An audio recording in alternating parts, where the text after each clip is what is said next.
नमस्कार दोस्तों। मैंने आपसे वादा किया था कि बारी बारी डिप्रेशन के बाद क्या सिचुएशंस आती हैं उसके बारे में डिस्कस करूंगा। तो दूसरा मुद्दा था एंजाइटी, उत्तेजना। छोटी छोटी बात पर उत्तेजित हो जाना, परेशान हो जाना, रोने लगना, चिल्लाने लगना, ये एंजाइटी जो डिप्रेशन की वजह से होती है। मुझे एक किस्सा याद है। मेरे पास एक बच्ची आई थी, कॉलेज में पढ़ रही थी। वो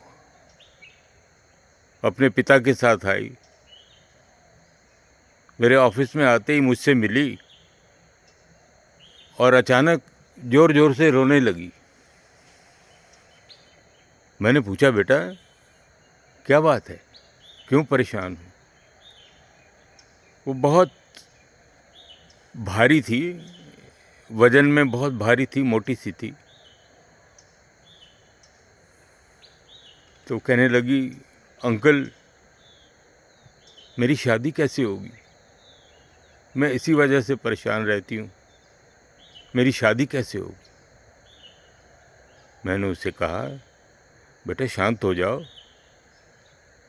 कोई बात नहीं, मैं आपकी date of birth, time, place दो, मैं आपकी पथरी देख के बताता हूँ, कोई उपाय बताता हूँ। मैंने उसके चार्ट देखा और मैंने उससे पूछा, बेटा कर क्या रही हो? पढ़ाई में तो बहुत अच्छी लगती हो। उसने मेरे को बताया कि वो राजस्थान एडमिनिस्ट्रेटिव सर्विस में की तैयारी कर रही है। मैंने कहा, बहुत अच्छे,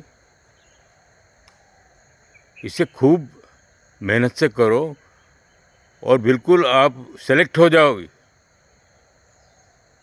और साथ साथ अपने वजन घटाने का प्रयास करें और सब ठीक हो जाएगा, चिंता क्यों कर रहे हैं?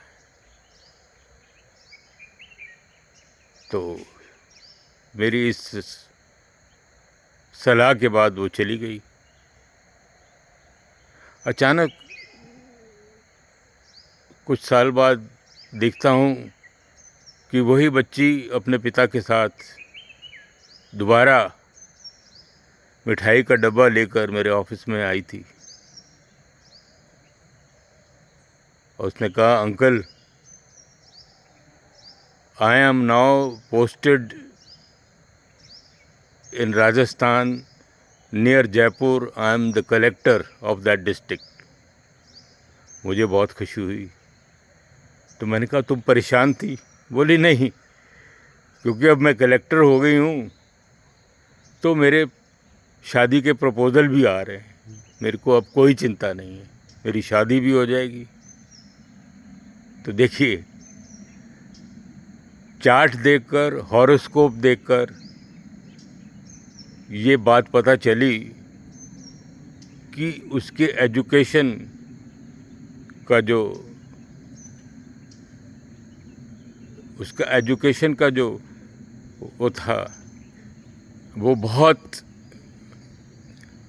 अच्छा नज़र आ रहा था और इस वजह से उसकी ये प्रॉब्लम सॉल्व हो गई। तो एस्ट्रोलॉजी किस तरह से डिप्रेशन को, एंजाइटी को हल कर सकती है, यह मैंने आपको बताने की कोशिश करी। अगले वीडियो में फिर से कोई नई प्रॉब्लम के साथ आपके सामने प्रस्तुत होऊंगा। नमस्कार, धन्यवाद।